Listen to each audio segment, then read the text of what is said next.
welcome to a special edition of the Immersion cast.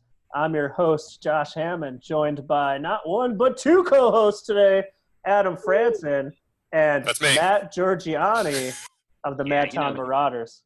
Matt, your team was actually kind of good last year. I know, at the end, and then it, got close to getting down to that damn silver division. All right, Two down.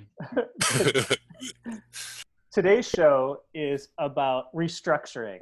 A rule was put in place a few years ago about how you could restructure contracts of players that were underperforming the money they were making. And this rule was proposed by one Matt Giorgianni in one of his maybe two ever articles for the Immersion blog. So, Matt, why don't you tell us what you were thinking, where your head was at with that rule? Yeah, I think it was just had this bit of continually increasing complexity in the system. It seemed like, we need other ways to add complexity. And I've been listening, I think in particular, I've been listening at the time to I think the Bill Simmons podcast, and then by extension, Bill Barnwell a lot. Bill Barnwell is one of these guys for ESPN who does intense kind of contract level analysis on all trades and restructuring deals, and he's constantly talking about it, and I am almost completely at a loss of understanding it the whole time.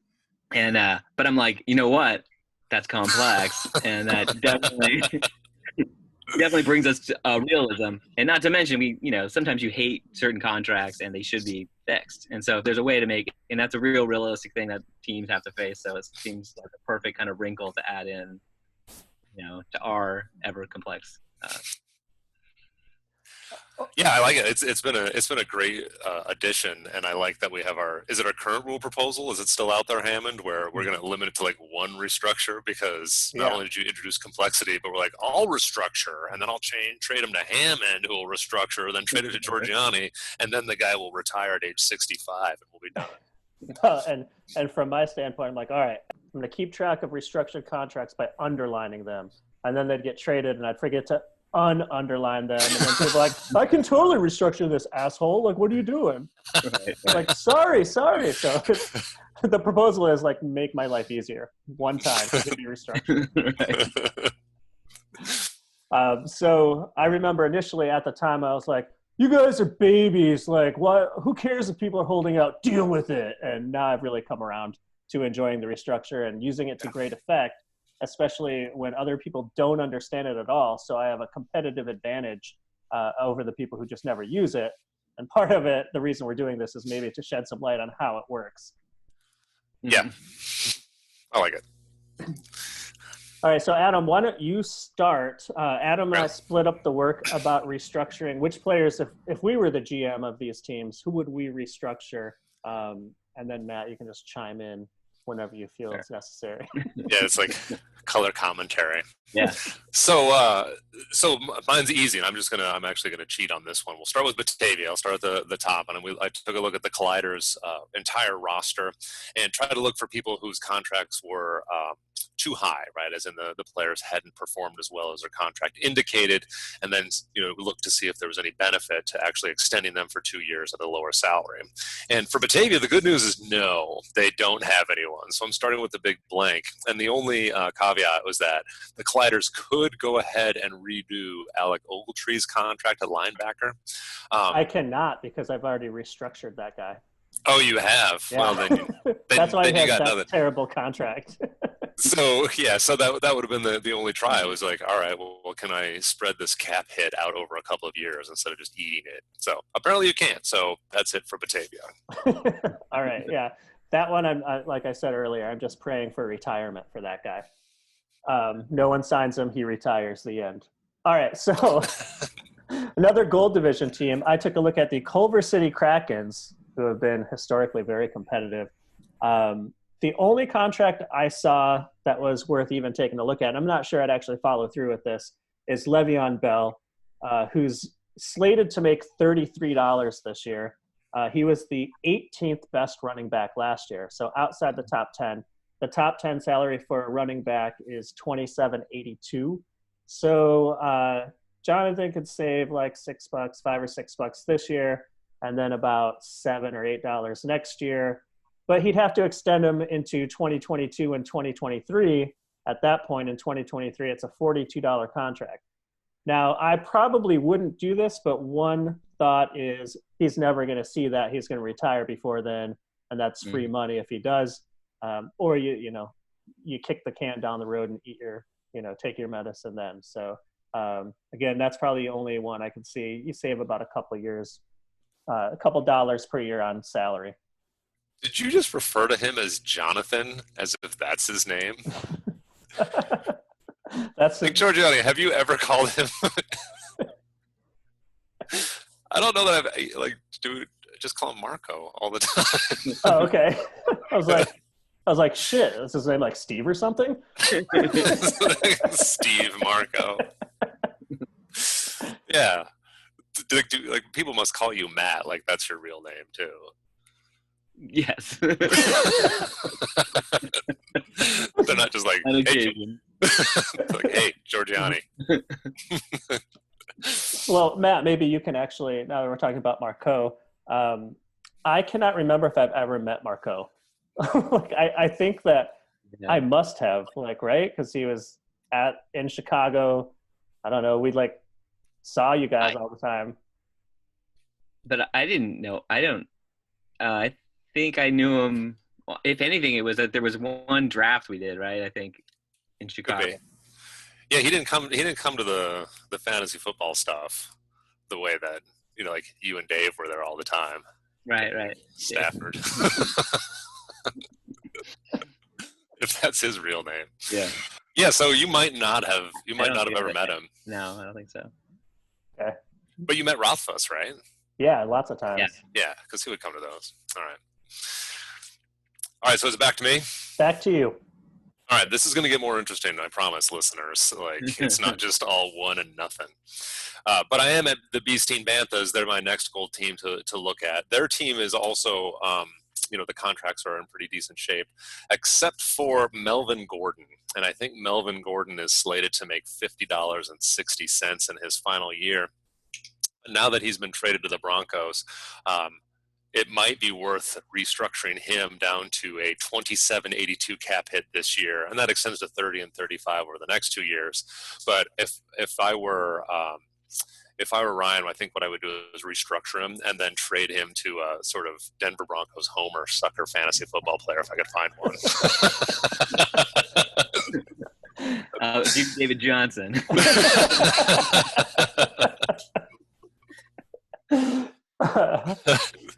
So other than that, I think the Banthas are pretty good to go. Yeah, and it's like an obvious restructure right there. Yeah. Right. And so if we go to the Marshfield Pirates, the champs, I've got two possibilities. One I think is obvious, and one is kind of more a personal preference. So I'll start with Michael Thomas. You might be saying to yourself, Michael Thomas? Isn't he like Michael Thomas, the number one receiver? How can you restructure the number one receiver? And I will tell you how you can restructure the number one receiver by giving him the top salary. Now, the top salary last year was $56.93 of Mike Evans, and Michael Thomas is set to make $60.50 this year. So you could save a little money on that. Like, I think the idea here is Michael Thomas is young and very, very good. I'm going to just keep him, even if I'm paying a little more on the higher end in years 3 and 4. Who knows what the market will be then. Year 4 gets pretty pricey, $86. Now we're into Gurley territory. Michael Thomas, I think, is a little more reliable than a running back.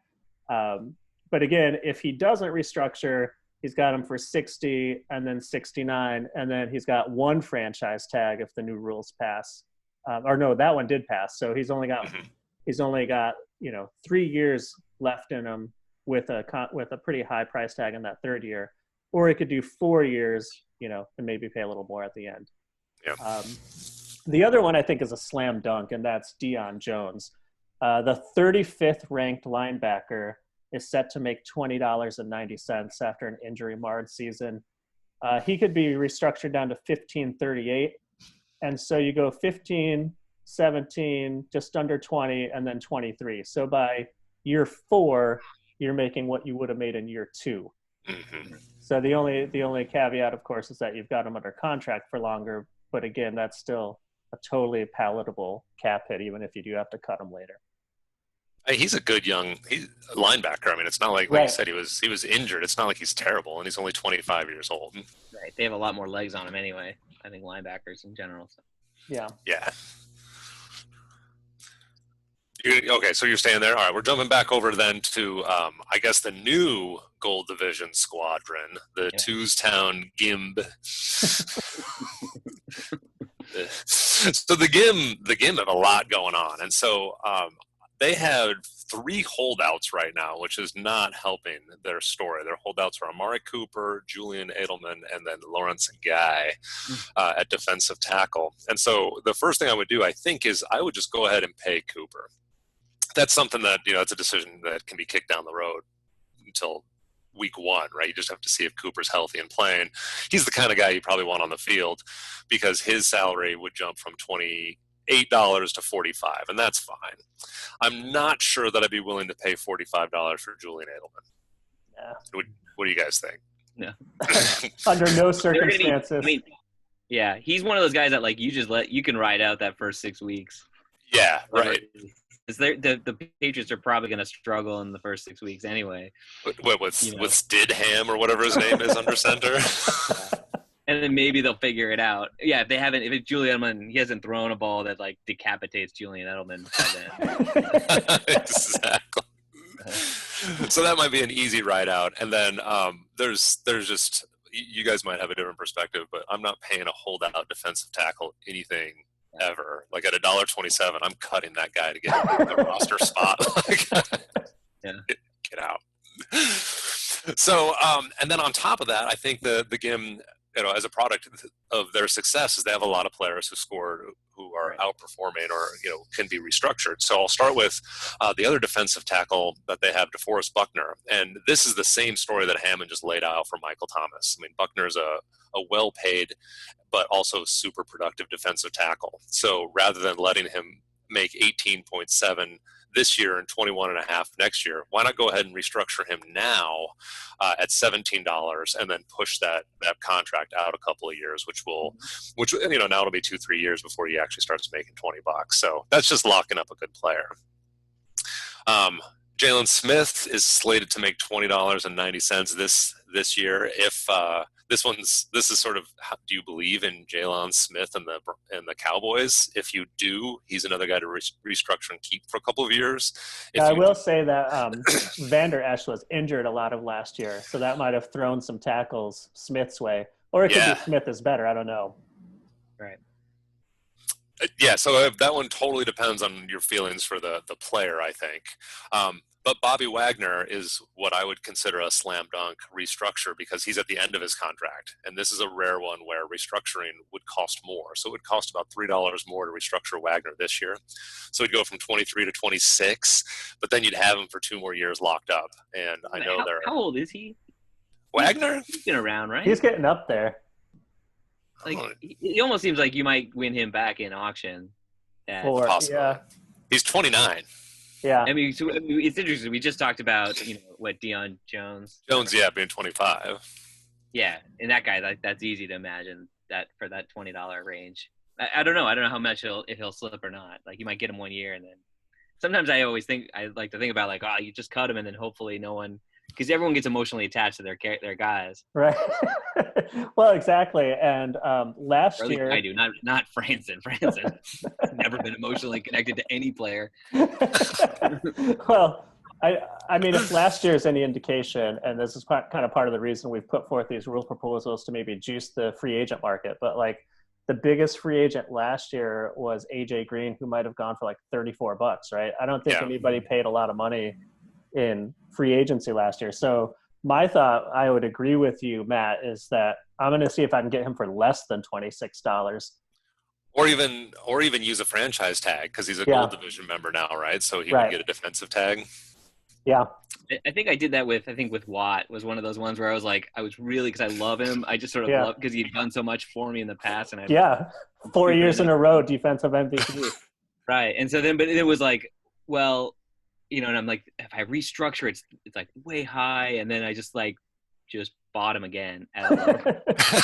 Like, this was the better move. Like this was like way cheaper. That's true. You can do some calculus on that. Like, are you going to be able to pick him up for 20? Well, Yeah. if is in this scenario, if you get him less than $29 next year in the free agent market, then it would be a win for him to not restructure. That's right. So, so one more option. Are you got one more? I got one more. His last Okay. one. His last one is Landon Collins. Okay. And this one is probably another one where Landon Collins is in the last year of his contract and slated to make $17.71 at safety, a position that I typically like to spend $1.00 on. Same. Now, Landon Collins is a good safety, and so you could go the route where you just sort of the Gimp have a ton of money. They can just pay the 17 and let that contract expire and walk away from it. Or they could say, no, I like Landon Collins. I'm going to pay the man. And that would cut it down to $8.73 this year. So you could save $9 this year, and then it'd be $9.60 would be his contract next year, and $11. So yeah, I mean, it's 2 years for the price of one, and you cut it for like half, for only $4 or $5. He's pretty young, and he's a former defensive MVP. So I think that's a slam dunk. He's a guy I'd like to keep on my team. I mean, I'd rather pay $1 for him. Or rather, twos, if you're listening, you should cut him.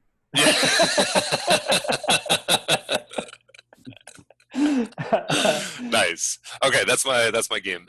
All right, so I've got the Cleveland Battery, who you might remember from the last show are excellent drafters, but bad at trading and pretty bad in free agency. If you recall, or maybe it was restricted free agency when he outbid the field by like $60 on Todd Gurley. That was the old restricted free agency blind bid model. Yeah. So Todd Gurley is set to make $93.50 this year and $107 next year, which is more than 25% of your cap if you're in the gold division. Insanity. But he's the number one running back in the league, easy. So well, actually, he was the number 10 running back in the league. So here's the gold. 0 after the 1 makes So this is obviously a slam dunk. Restructure him down to 60 because then he's still got 2 years left, but instead of 93 and 107, you're at 60 and 66. And then even in year 4, you're at 91.74. And you got to figure you're not paying that. He's going to be dead by then. But here's the sad part is he was about half a point away from finishing 11th, which would have cut his salary to $27.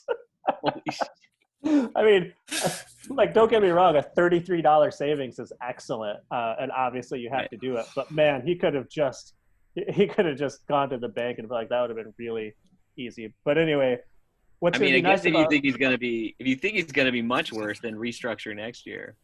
That's right. Yeah, pay 93 though. See, like if I were the Battery, I'd obviously do this restructure. I'd help the league out by bringing those stupid running back salaries down a little bit.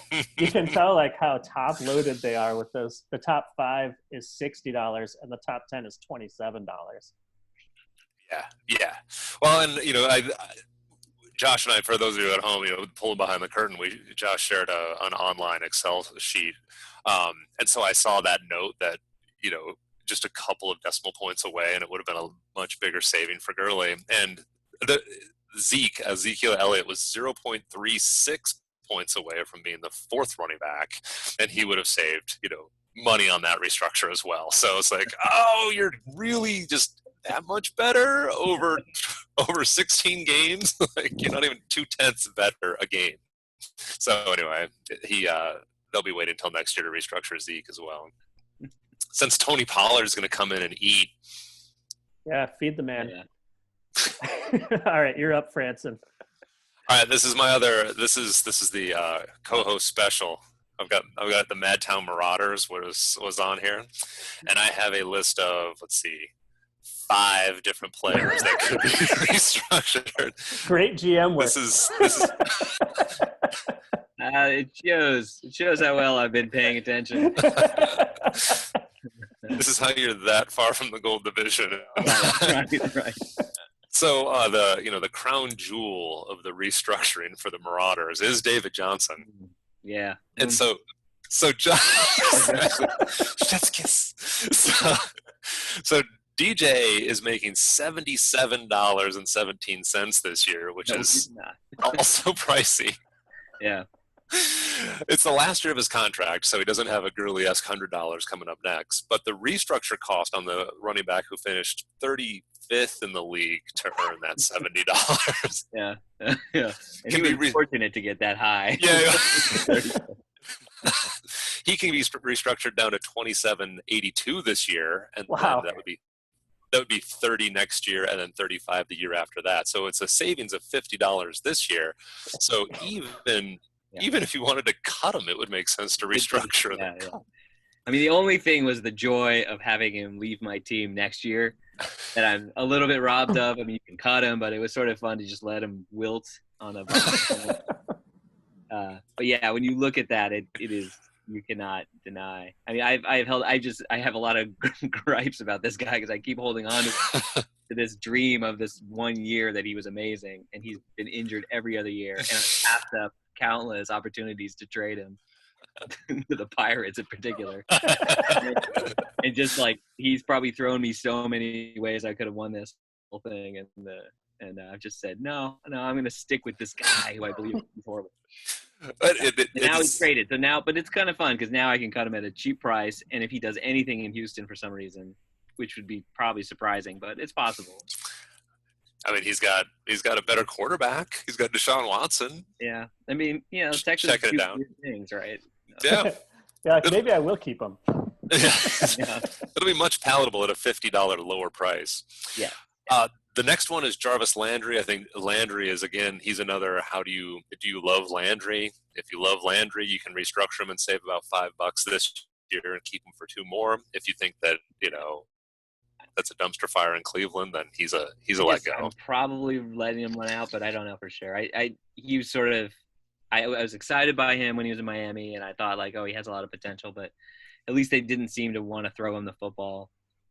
I mean, when they did, he did well, right? And I don't think he was a bad receiver. I think that they just decided they wanted to not win games. Ooh, I don't know. I don't see like a great future for. I mean, he's not old, but he's getting old, and receivers quickly can kind of dry up and become not worth that price. And I could probably next year, you could probably pick him up for $20 in an auction. So yeah, I don't think he's gonna command $48 next year in the auction.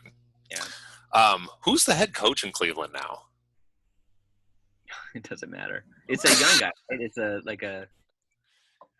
I don't remember now. Because they got rid of Kitchens, which they should have gotten rid of Kitchens before they hired him last year. But or was it they brought in? They brought in, maybe it was as a GM. Didn't they? Somebody brought in someone that was like 30 in their 30s. Okay. Every time people are younger than me, I'm like, God damn it. Yeah, there's a whole other show on like aging compared to athletes. Like I remember sitting there in college like, man, that guy's my age getting drafted in the pros, and now it's like that guy's a good decade younger than me, and he's an NFL head coach. Like, these guys are all way closer to my kid's age. Exactly. Like, yeah, okay. Why did they just draft that small child? Okay. The third guy on this list, another sort of, this is an option. Hunter Henry is someone that you've clung to unnecessarily for the past, as far as I can tell, 700 injured years. This falls into that. I think David Johnson fell into who was that running back I had way back when from the Cardinals, like years and years ago. And then, Hunter Henry was like, I want to recapture the Gronkowski, love. And so, there was always a hope you could find another tight end that would get used that way. And we probably won't see him because I think now it's more clear. There was a period where it was like, oh, no one's ever thought to use tight ends. Right. And Patriots are really smart. And now it's really clear that Gronkowski was a pretty special tight end. Right. He's just a Hall of Famer, right? Like that's what made him special. I don't suspect that Hunter Henry is either. I don't know. I mean, is he still on the Chargers? He is. He's the man for the Chargers. Yeah, I mean, now they have new, right, so maybe Philip Rivers didn't like him. That's right. Maybe he and Tyrod are buds.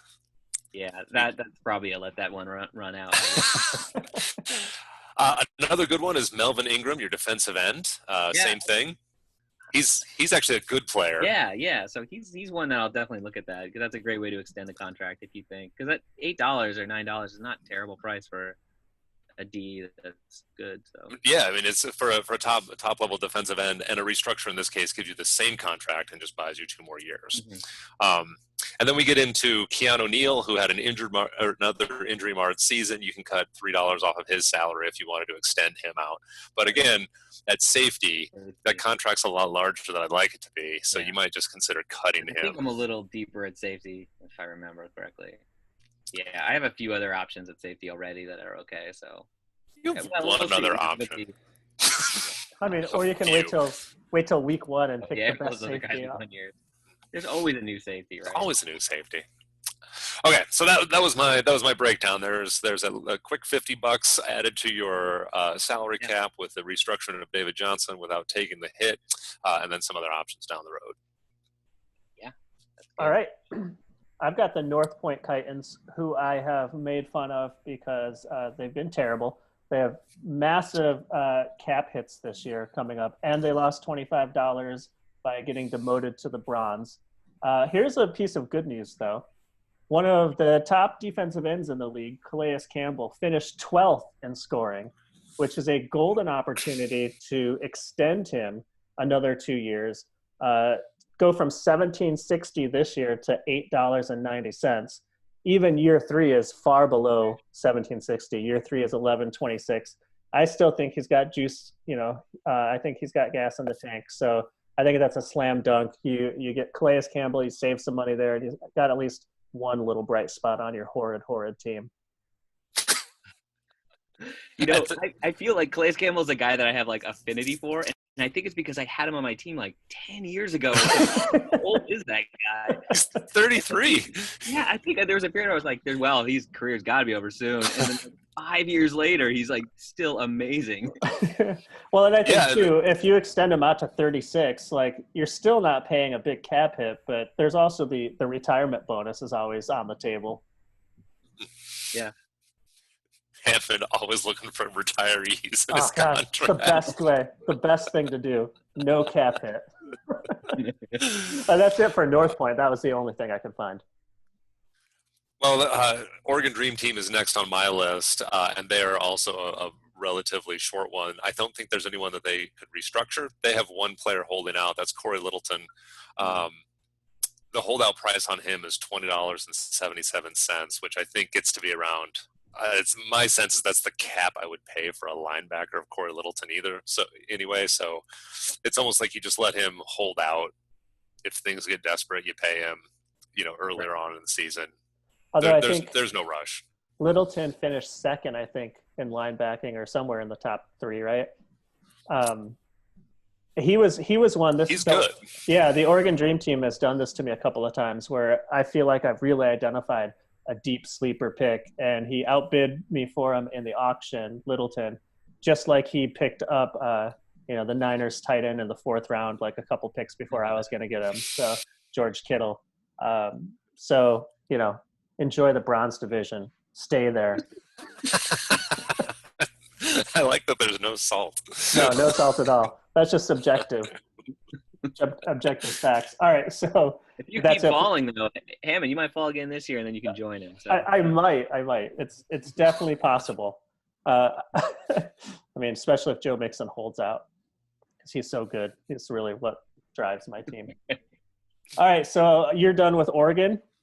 I'm done with Oregon. Okay.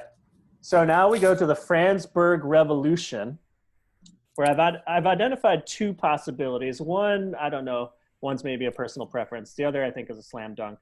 The personal preference, I would say, is Keenan Allen, wide receiver, set to make $50 and then $60. He was one that I think was restructured, then traded to you, and I had to underline him. And so I'm late to the party on actually realizing he could be restructured.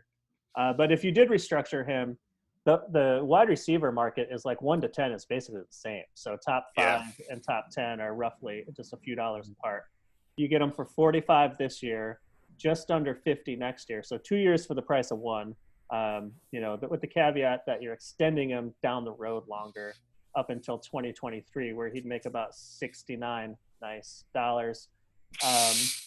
The per year average is roughly the same. So it's basically, do you want to keep this guy under contract for a couple more years for a more immediate savings? Do you want to ride him out? It's kind of 6 of 1, I think. The other one is Devontae Freeman, who was the 20th ranked running back. He actually finished better than I thought. Like, I was like, oh, top 20. Nice, dude. He's an RB2, just like I predicted. His salary, I mean, he's going nowhere now. He's dead. Like, his career's over, right? So it is not over. It's just waiting until after the draft. Completely over.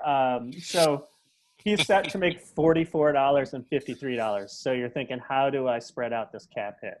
And here's how you do it, Franson. You restructure him for $27.82.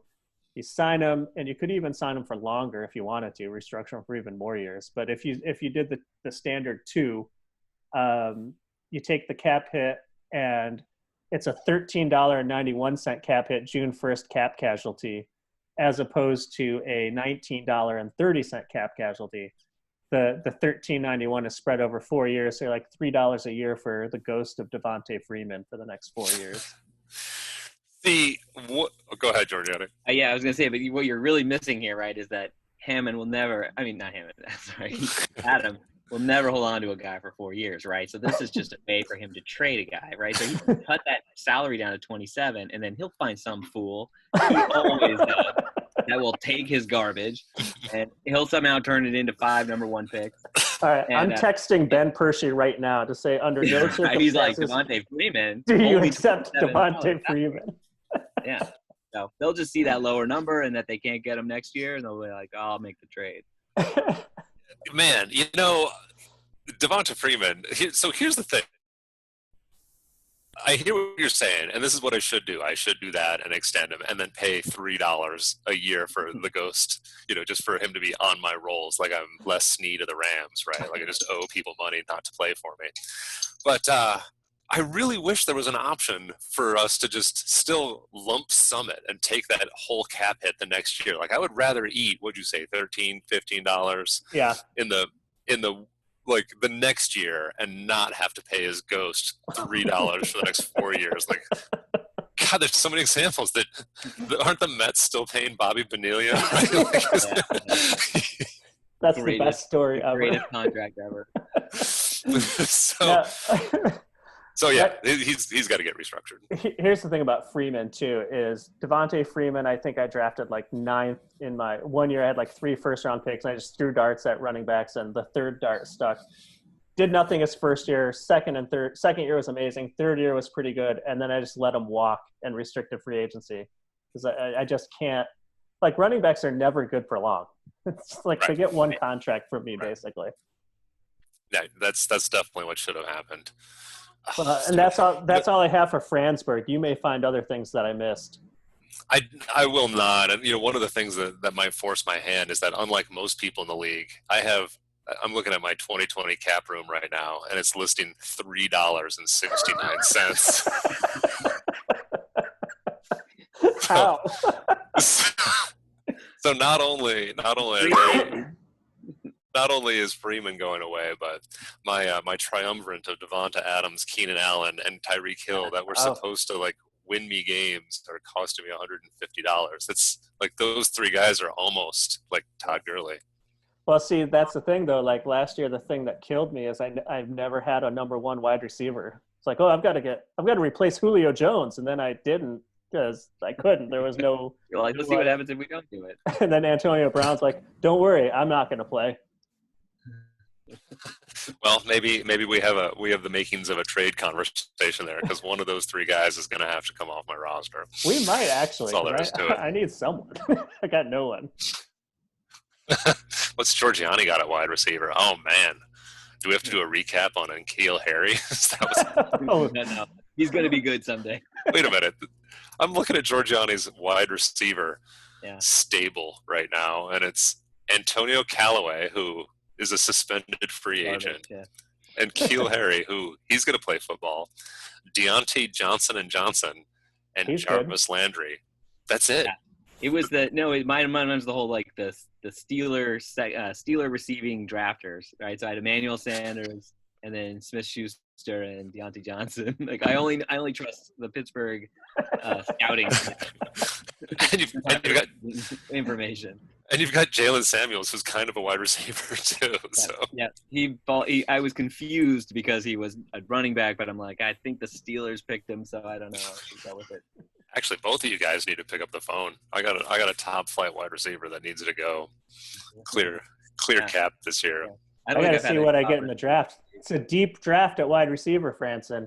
And I've got 2 first-round picks. So do I. I'm gonna take the 2 top ones right in your stupid face and force you to draft a bust running back. Can't wait. I'm good at that. All right. So is it back to me? Back to you. All right. Let's bring it home from my side with Lynn County Lumberjacks. They have one, I think maybe restructure, and then one holdout that they're dealing with. The maybe restructure is Jimmy Graham. They're going to pay $20 for the rotting corpse of Jimmy Graham this year. Isn't he playing for the Bears this year? Yeah, which makes it even better. It's like we're gonna just take this old man, give him a huge salary, and put him on a horrible team. Yeah. Go. So I think he could go the Devonta Freeman route, honestly, and restructure that contract down to $11. But yeah, get it down to 11, cut him for approximately $6, then it's $2 a year for 3 years, or just sit on it. Hope you get 3 catches for 62 yards on the season, and then move on next year. Yeah, but here's the thing about him that's so annoying, because you would never start him, and he'll have that like 3 TD game. He's the kind of guy that like will do that thing, and you're like, oh, he's good. And you put him on, and he does nothing, right? Like for the rest of the season. Right. I cannot imagine a scenario where Mitch Trubisky passes 3 touchdowns this year. Interestingly, the other consideration is a holdout. So the Lumberjacks have Trey Burton, who I actually like a lot. False.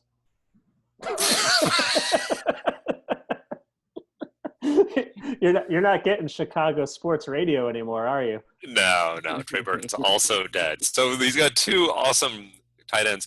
The thing that's funny about Trey Burton, though, is that he's got a $1.57 contract, and he's holding out for $11.48. It's like he has been for a couple of years. In his life? Oh yeah, okay. So 2 years ago he held out. It's like, dude, you haven't done anything to deserve more money. Like, it's garbage. Like he must have snuck into the top 10 one year and held out, and then he just let him sit for the first 7 weeks both years. Well, and that's what Jesse's going to do again. He's going to let him sit and then let that stupid $1.57 go off. Yeah. But it made me laugh to think that he's still holding out for $11. No one's paying you. He believes in himself, man. He's gonna Le'Veon Bell himself. Like, I'm gonna hold out. I was like, fine, like whatever. It helps us. We don't have room for you on the bus. All right, so the only team left is the Hollyhawks, who I found no one to restructure because there's like 8 guys on their team, and they're all like drafted rookies. So no bad contracts because there are no contracts. So Hollyhawks, like they kind of do this thing every year where they kind of reinvent themselves with 2/3 of their roster every year. What do you say? They have players. How many players do they have? They've got at least 30 some odd players on this roster. No way. They have 39 players, dude. Are you looking at the 2019 or the 2020? 2020. He's got a lot on there. Yeah, he's got 39 dudes. Okay. Who are you making fun of? Let's see. The Titans only have 33 players. They've got a stubby roster. Oh, it's the Battery. The Battery are rocking 21 rostered players. Okay. So the Hawks really don't have any bad contracts. So no. Yeah. And they, they're actually. What about? I forget. Oh, you can't do it on an injured guy like AJ Green. I mean, only insofar as. Did I have no, AJ Green I didn't pick because it'd be higher than what he's making. Because I think he's only making $39 or something, and the floor is like $45. Yeah. You'd have to pay him more for some reason, even though he's terrible.